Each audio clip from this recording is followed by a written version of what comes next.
Welcome back. 2006 Chrysler Town & Country. We've done a couple things to this. It needs a water pump inlet tube. It's all rotted out and not looking really good at all, so we're going to do that. And I'm going to do front brakes right now.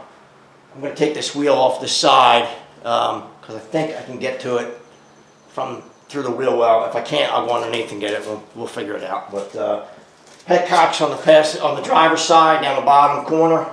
I've got that broken loose. If this is hot, be careful. Don't burn yourself. It's going to be under pressure, although this one's leaking. I don't know what I did with my glove. I had it, but I don't know what I did with it. So I got one. You see? No. No. I don't know what I did. I don't know what I did with it. We'll use my hand. Yeah, we'll stand there. No. So keep your hand on top and get a glove or a rag. Oh, there's my glove. It's over there. Let's see. I think there's no pressure on this system because it's got a leak. It's not too low, and you can hear it. I can hear it. It's draining. We're going to let that drain. I'm going to get this side of the car up, pull the wheel, get a jack stand under it, and then we'll go from there. So you can see it's draining. I have it draining out on the driver's side. So we're looking in through the wheel well now. This is the pipe I got to get to. There's a bolt here and a bolt that faces up here. 13 millimeter. So I'm just going to pull both of them. First, I'm going to reach under and get this clamp loose. I want to get that undone and just slide it up out of my way. I'm not going to break it loose yet because I'm still draining on the other side. But before I unhook these, it's a lot easier to get that if it doesn't move. So let me do that.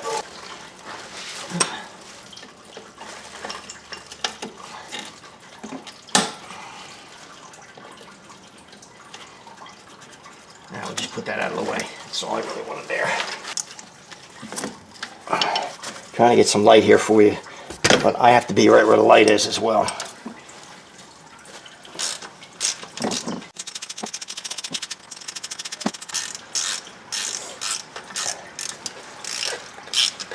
I did take the lower half of this inner wheel well off. It's just a couple of push pins, 3 or 4, to get it out of the way, plastic push pins. It's a lot easier to do it from here.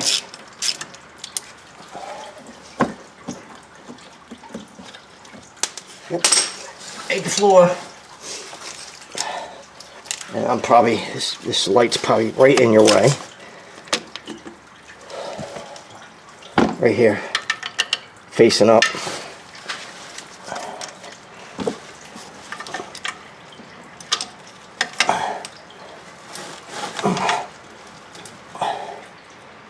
That helps if you go the right direction. Amateur hour. Come on.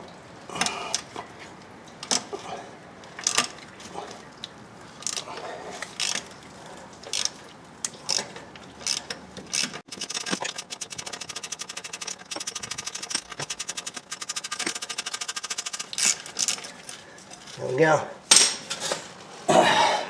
It should be loose now. I'm done draining on the other side. Let me go grab the pan and put it underneath here so it doesn't drain all over my floor, hopefully.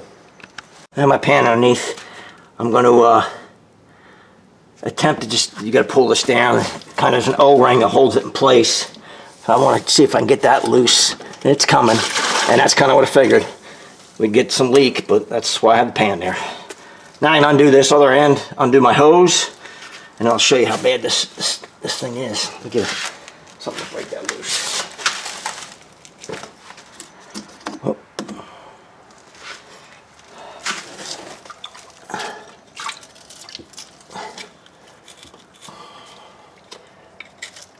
It doesn't even sound good. There it goes. Okay. All right.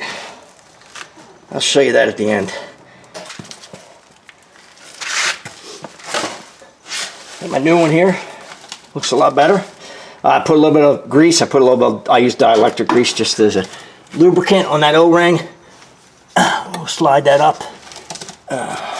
Try to show it to you.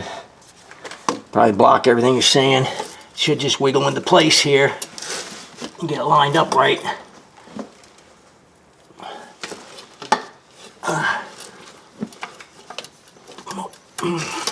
Alright, let me get underneath. Make sure we're cleaned out here good.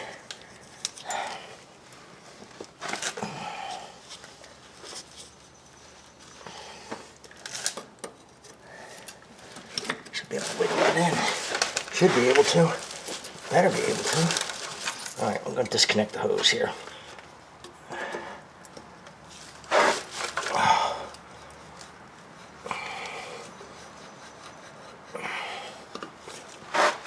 There it goes. There it went. You can just feel it. Make sure I don't roll it. Roll the. Okay.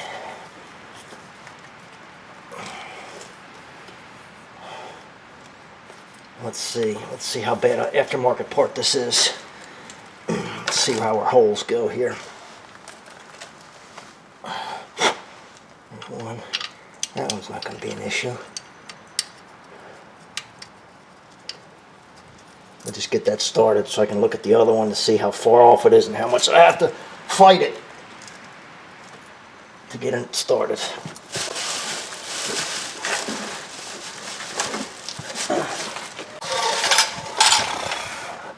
So it's got to come up for sure.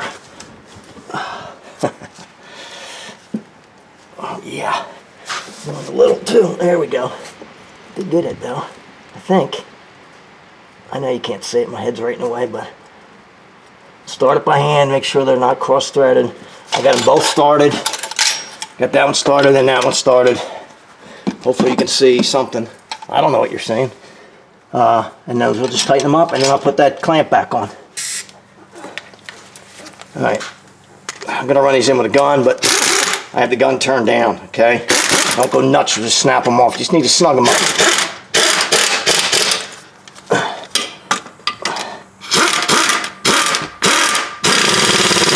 That's it. We put the clamp on.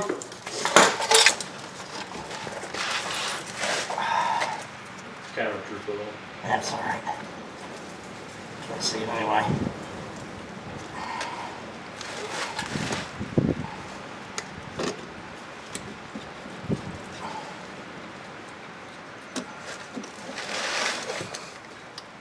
Alright, clamps back on.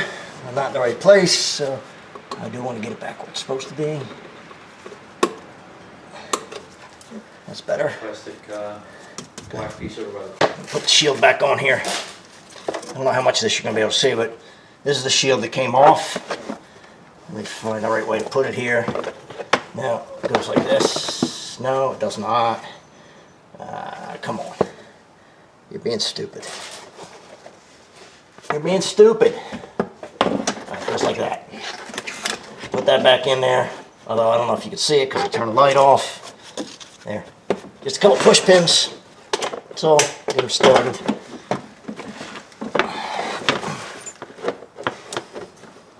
Not a big deal.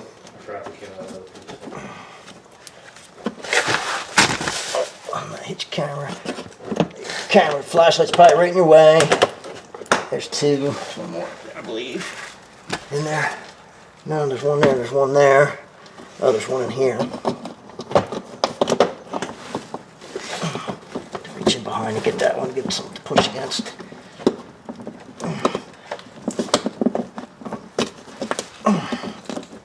Okay. We'll finish that one in a minute. And then one underneath the front bumper. That's it. That's all she wrote. Get in there. There it goes. That's it. Fill the radiator back up, and we should be done. So one of the things we did notice, this has been leaking, some losing fluid, coolant. And it's on this side, and I don't really know if it's the radiator itself. But what I noticed is this hose, this upper hose, I could see where it's been spraying coolant out from the hose, from the clamp, the spring clamp, the original spring clamp. So what we're going to do is we're going to place that with a worm style clamp and see if that's the leak. If not, we'll come back, we'll take a closer look at this radiator, but I have a feeling it very well may be, looking at this upper hose, that clamp has kind of lost some of its springiness, if you will, clamping power, and it's actually leaking past the clamp there. The clamp's not keeping it tight enough. So we're going to pull this off just so we can get at that and fix that. I'll be checking traffic on the way home, because I might get off at 322 and take Dulcie Drive home, because Yeah. they had down one lane going north. They have a water main truck between Woodbury Glassboro Road and 322. So it shut down the one lane just north of 322 until past Woodbury Glassboro Road. All right, that's 553. Woodbury Glassboro Road? No. No? No. I know it's 553. I don't know the name of the road. It's Broadway, we call it, but it's 553. Yeah. Okay. So they're down here, it's Buck Road. I got taught that lesson by my first one. 553, we don't call it that here, it's Buck Road. Yeah, down here, but where I grew up was Broadway. I said it changes name 17 times between Yes, it does. where it starts and getting down here. Because I know where it starts because my aunt and uncle used to live in Oak Valley in Deptford.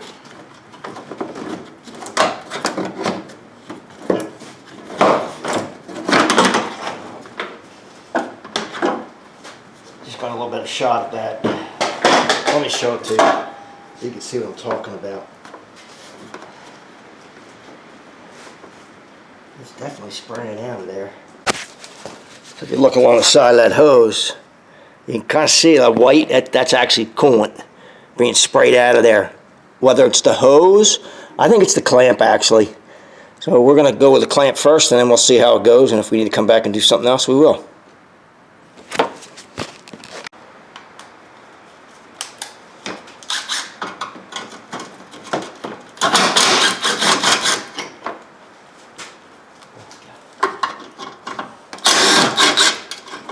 Okay. These are probably 13s. I have it out here.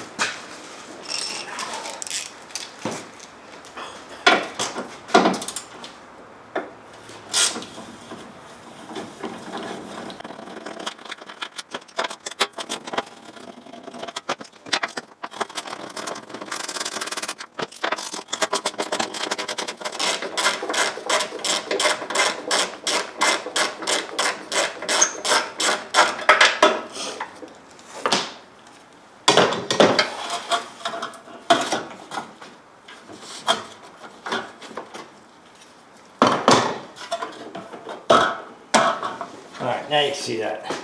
That's what I'm trying to get at, that's what I was fighting with.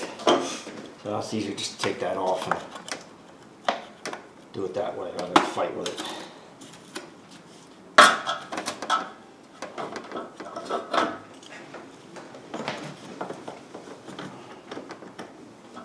Come on.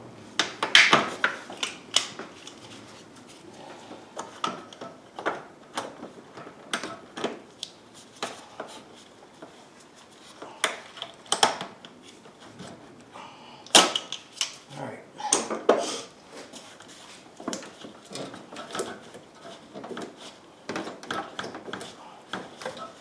Alright, take that off here. And as today you can really see where it's been leaking here. I don't think that's coming through the hose. I think it's actually coming out because it's getting past the clamp. But we'll know in another day or two. Drive it, let it get the temperature, we'll see.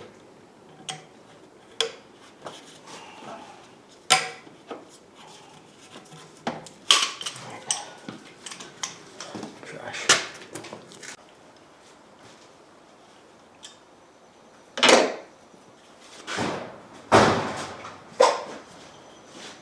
I'm gonna clean this so I can see, make it easier to see whether or not it's actually leaking.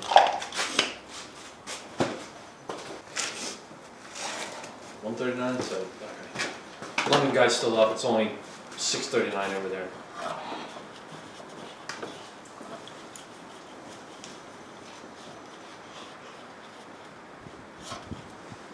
I don't see any swelling or anything with the hose. The hose doesn't look bad.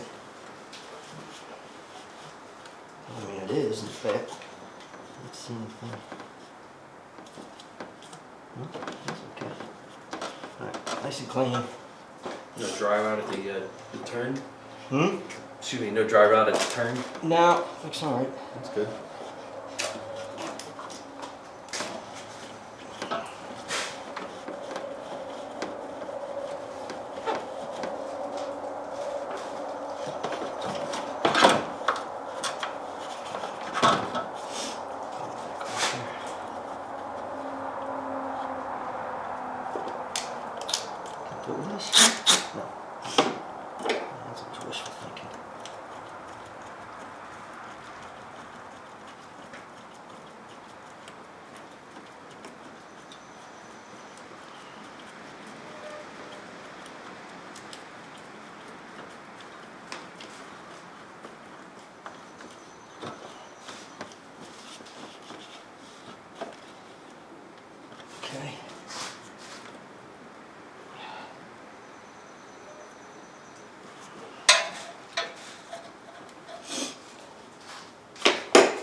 Okay, let's put everything back together now.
Alright, just going to refill it and bleed the system.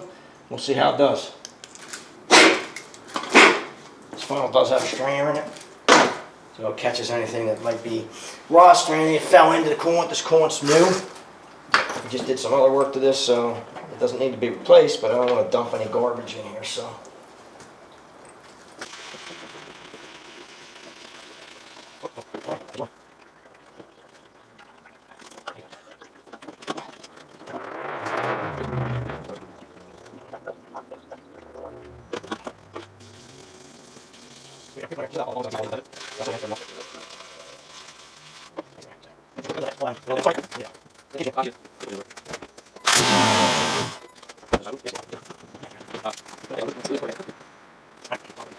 Just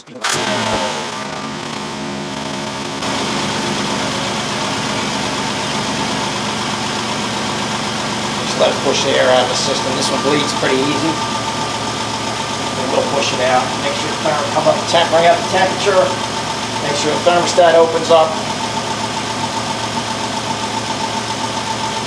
Nothing exciting.